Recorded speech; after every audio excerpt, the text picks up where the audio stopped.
3200 kilo यानी 32 quintal. ये दोनों आज के अखबारों की फ्रंट पेज की न्यूज है। ये दैनिक भास्कर है और ये दैनिक जागरण है, दोनों अखबारों के फ्रंट पेज की न्यूज है। 32 अखबारों से देश में 32 जगह बम ब्लास्ट की तैयारी थी। सब नर कराई परस्पर प्रीति, 32 बम ब्लास्ट कराई सब नीति।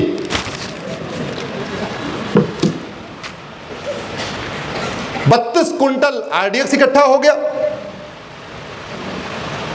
32 गाड़ियां तैयार हो गई, एक एक कुंटल आरडीएक्स 32 गाड़ियों में रखने की तैयारी हो गई। 32 स्थानों पे एक साथ बम ब्लास्ट की तैयारी हो गई। 32 स्थान कौन थे? दिल्ली, गुड़गांव, फरीदाबाद, गाजियाबाद, नोएडा, काशी, मथुरा, अयोध्या, हरिद्वार, जयपुर, चंडीगढ़, देहरादून, लखनऊ, भोपाल, ऐसे 32 शहरों पे बम ब्लास्ट की योजना बनी। और ये योजना किसने बनाया? डॉक्टरों ने। अनपढ़ थे क्या वो? नहीं। अनाड़ी थे क्या वो? नहीं। एमबीबीएस, एमडी, एमबीबीएस, एमएस, कोई गाइनोलॉजिस्ट, कोई फिजिशियन, कोई सर्जन। और इतने पढ़े लिखे डॉक्टरों को किसने गुमराह कर दिया, किसने ब्रेन वॉश कर दिया? कश्मीर के एक तीसरी कक्षा पढ़े हुए मौलवी ने। कश्मीर का एक तीसरी कक्षा पढ़ा हुआ मौलवी MBBS, MD, physician, surgeon, cardiologist, gynaecologist सबको गुमराह कर दिया। अभी तक लगभग 10 डॉक्टर पकड़े जा चुके हैं, कुल 400 डॉक्टर राडार पे हैं। क्यों? और जानते हैं, मैं पिछले 4-5 दिनों से इन डॉक्टरों की कुंडली खंगाल रहा हूं कि ये डॉक्टर पहले क्या थे।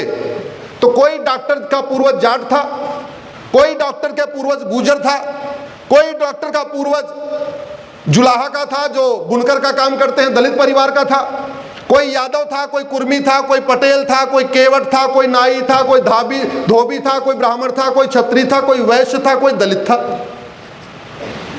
आखिर ऐसी क्या बात है कि जब तक वो ब्राह्मण, क्षत्रिय, वैश्य, दलित, पटेल, पाटीदार, जब तक वो हिंदू है तब तक वो वसुधैव कुटुंबकम की बात सोचता है, नारी तू नारायणी की बात सोचता है, यत्र नारस्तु पूज्यते रमन्ते तत्र देवता की बात सोचता है, जन्नी जन्म भूमिश्च स्वर्गादप गरियसी की बात सोचता है, सर्वमंगल मांगल्ये शिवे सर्वार्थ साधिके सोचता है, सर्वे भवन्तु सुखिनः सर्वे सन्तु निरामया होता है। और जैसे वो कन्वर्ट हो जाता है वैसे ही वो बम ब्लास्ट करने लगता है। गड़बड़ कहां है? क्योंकि हमको एक झूठ बताया गया और वो झूठ आम जनता तो नहीं, उस झूठ को बोला है संविधान की शपथ लेने वाले सांसदों, विधायकों और मंत्रियों और जजों ने। पहला झूठ कि वेद, पुराण, बाइबल, कुरान एक समान होता है। यह झूठ बोला है संविधान की शपथ लेने वालों ने। न वेद पढ़ा, न पुराण पढ़ा, न बाइबल पढ़ा, न कुरान पढ़ा, और आम जनता को गुमराह करने के लिए बोल दिया वेद, पुराण, बाइबल, कुरान एक समान होता है। दूसरा झूठ बोला संविधान की शपथ लेने वालों ने कि मंदिर और मस्जिद एक समान होता है। तीसरा झूठ बोला मजहब नहीं सिखाता आपस में बैर रखना। अरे धर्म नहीं सिखाता आपस में बैर रखना, मजहब तो आपस में बैर रखना सिखाता है।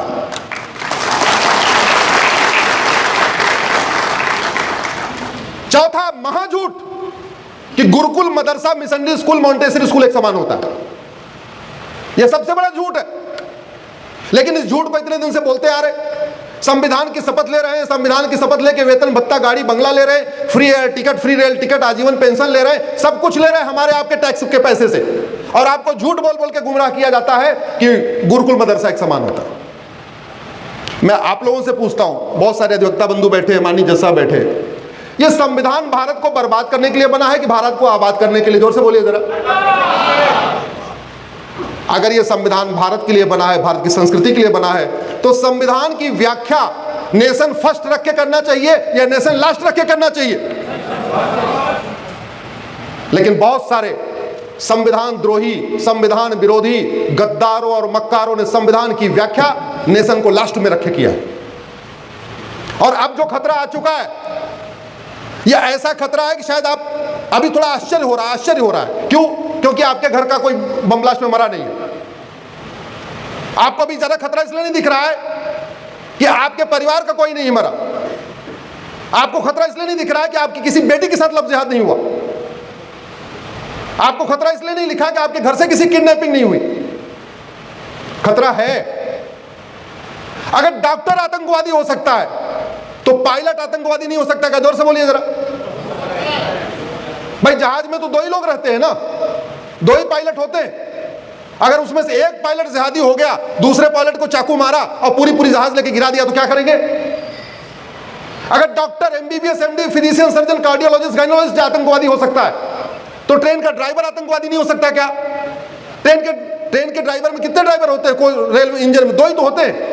अगर एक उसमें जिहादी हो गया, दूसरे को मारा और ट्रेन को ले गया, आगे जो ट्रेन जा रही है पीछे से धक्का मार दिया, फिर क्या होगा? और बस में तो एक ही ड्राइवर होता है, वहां तो दो ड्राइवर भी नहीं होते। और बस ले जाके पीछे से मार दिया, आगे से मार दिया, नदी में कूदा दिया, तब क्या होगा? ये खतरा बढ़ रहा है, तेजी से बढ़ रहा है। तो इसका समाधान करना पड़ेगा। आज मैं आप लोगों के बीच में ज्यादा नहीं, एक दो समस्याओं का एक दो समाधान बताता हूं। अगर आपके परिवार का कोई व्यक्ति बिछड़ जाए, गायब हो जाए, तो आप क्या करेंगे? जोर से बोलिए जरा। अरे इतना कौन सा मैंने कठिन सवाल पूछ लिया भाई? ढूंढेंगे। आपके परिवार का अगर कोई गायब हो गया तो क्या करेंगे? ढूंढेंगे। ढूंढने के साथ साथ क्या करेंगे? पुलिस में शिकायत करेंगे। अब आप भी ढूंढेंगे और पुलिस भी ढूंढेगी और दोनों लोग मिलकर ढूंढेंगे और दोनों की कोशिश ये होगी कि कैसे कर करे जो गुस्से में चला गया, नाराज होके चला गया, डर के मारे चला गया, कैसे भी चला गया, उसको वापस ले आए। आप नहीं ढूंढ पा रहे, ये काम पुलिस का है। वो सीसीटीवी देखेगी, ये देखेगी, वो देखेगी, सब कुछ खंगालेगी और खंगाल के उसकी पूरी क्या क्या कोशिश होगी? उसको वापस परिवार से मिलाना। ये जितने आतंकवादी हैं, ये 200 साल 300 साल पहले क्या थे? जोर से बोलिए जरा, जोर से बोलिए, क्या थे ये? हिंदू। ये जितने आतंकवादी हैं सारे के सारे क्या हैं? जोर से बोलिए, क्या हैं? कन्वर्टेड हिंदू। लगता है हमारा वीडियो सुनते रहते हैं, ताली बजाइए उनके लिए। ये जितने के जितने आतंकवादी क्या हैं? ये लव जिहाद कौन करता है? जोर से बोलिए जरा। अरे उधर से आवाज नहीं आ रही। कौन करता है? कन्वर्टेड हिंदू। लैंड जिहाद कौन करता है? घुसपैठियों की मदद कौन करता है? धर्मांतरण कौन कराता है? जनसंख्या विस्फोट कौन करता है? अलगाववाद कौन फैलाता है? आतंकवाद कौन फैलाता है? बम ब्लास्ट कौन करता है? मजहबी उन्माद कौन फैलाता है? पत्थरबाजी कौन करता है? सारे के सारे क्या हैं? जोर से बोलिए जरा। कन्वर्टेड हिंदू। कोई नाई था, कोई धोबी था, कोई पटेल था, कोई पाटिल था, कोई कुछ था, कोई कुछ था। आपको जान के आश्चर्य होगा, अंग्रेजों ने 1937 में शरीयत एक्ट भारत में लागू किया। तो शरीयत एक्ट का सबसे ज्यादा विरोध भारत में जानते कहां से हुआ था? गुजरात से हुआ था। और किसने किया था? कच्ची मेनन हमारे कन्वर्टेड हिंदुओं ने किया था।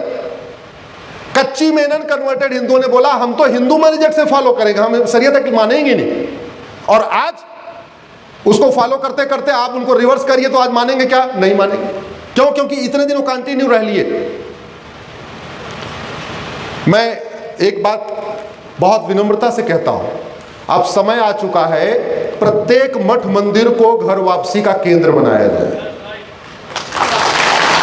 प्रत्येक मठ मंदिर को घर वापसी का केंद्र बनाया जाए।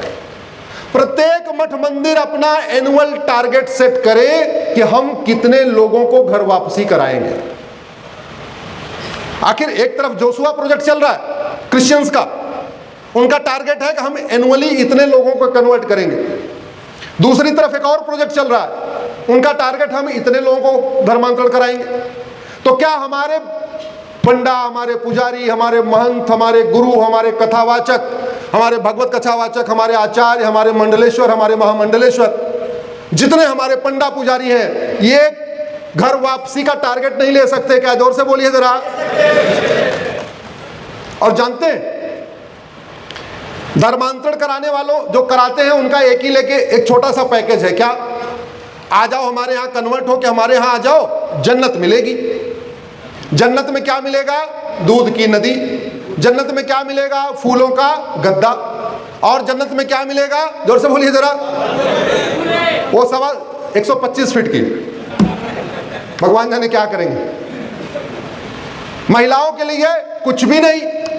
मुझे समझ में नहीं आ रहा है हमारे प्रत्येक मठ मंदिर से आवाज क्यों नहीं उठ रही है, आ जाओ घर वापसी करो। घर वापसी से 3 तलाक बंद होगा, घर वापसी से हलाला बंद होगा, घर वापसी से मुता बंद होगा, घर वापसी से मिस्यार बंद होगा, घर वापसी से तहर्रुस बंद होगा, घर वापसी से तलाके हसन बंद होगा, घर वापसी से तलाके एहसन बंद होगा, घर वापसी से तलाके बाइन बंद होगा, घर वापसी से तलाके किनाया बंद होगा, घर वापसी से तुम्हारा बुर्का खत्म होगा, घर वापसी से तुम्हें पूरी आजादी मिलेगी, घर वापसी से सोचने की आजादी, घर वापसी से बोलने की आजादी, घर वापसी के बाद लिखने की आजादी, घर वापसी के बाद वस्त्र की आजादी, घर वापसी के बाद वेशभूषा की आजादी, घर वापसी के बाद मेकअप की आजादी, घर वापसी के बाद खाने की आजादी, घर वापसी के बाद रहने की आजादी, घर वापसी के बाद सम्मान की आजादी, घर वापसी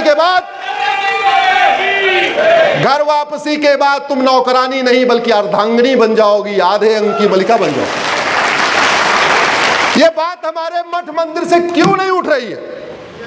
ये बात हमारे धर्मगुरु, हमारे कथावाचक, हमारे महामंडलेश्वर, हमारे आचार्य, हमारे शंकराचार्य क्यों नहीं उठा रहे? उनके पास एक छोटा सा पैकेज है, हमारे पास तो पूरी लिस्ट है। बताना चाहिए कि नहीं बताना चाहिए? बताना चाहिए। इसलिए आज हमारे कोठारी स्वामी जी बैठे हुए हैं। भारत में सबसे भव्य मंदिर तो हमारे भगवान स्वामीनारायण के हैं। महाराज जी एनुअल टारगेट सेट करिए, एनुअल टारगेट सेट करिए, और एक बार बहन बेटियों को पता चला इतना अच्छा पैकेज है, फिर तो अपने घर वालों को डंडे मार मार के ले आएंगे। उनको आजादी की जरूरत है, उनको स्वतंत्रता की जरूरत है। किसको नहीं चाहता भाई मैं अपने तरीके से जीवन रह सकूं? हर व्यक्ति स्वतंत्र होकर रहना चाहता है, कोई गुलाम होकर नहीं मरना चाहता। इसलिए पहली आवश्यकता यह है कि अगर हम चाहते हैं सब नर करें परस्पर प्रीति, चलें स्वधर्म निरसुत नीति, हमें अपने प्रत्येक मठ मंदिर को घर वापसी का केंद्र बनाना पड़ेगा। अब आप सोच रहे होंगे कि मैं तो सुप्रीम कोर्ट का व्यक्ति हूं, ये घर वापसी की बात क्यों कर रहा हूं? तो ये घर वापसी में संवैधानिक बात कर रहा हूं। भारत का संविधान धर्मांतरण की परमिशन नहीं देता। भारत का संविधान का आर्टिकल 25 फ्रीडम ऑफ रिलीजन देता है। आर्टिकल 25 पढ़िए, freedom of religion subject to public order, health and morality. Bharat का संविधान मजहब की बहुत आंशिक स्वतंत्रता देता है।